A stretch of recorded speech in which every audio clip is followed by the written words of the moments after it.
حضرت ابو امامہ رضی اللہ عنہ روایت کرتے ہیں، نبی کریم صلی اللہ علیہ وآلہ وسلم نے فرمایا، صنائع المعروف تقی مصارع السوء وصدقۃ السر تطفئ غضب الرب وصلۃ الرحم تزید فی العمر۔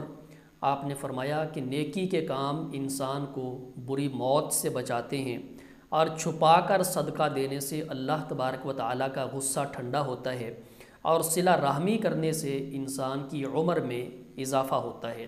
ایک دوسری حدیث کے مطابق نبی کریم صلی اللہ علیہ وسلم نے فرمایا، من سرہ ان یبسط لہ فی رزقہ وان ینسأ لہ فی اثرہ فلیصل رحمہ۔ جو شخص چاہتا ہے اس کی عمر بڑھا دی جائے اور اس کا رزق بڑھا دیا جائے، وہ صلہ رحمی کرے، یعنی رشتہ داروں کے ساتھ اچھا سلوک کرے۔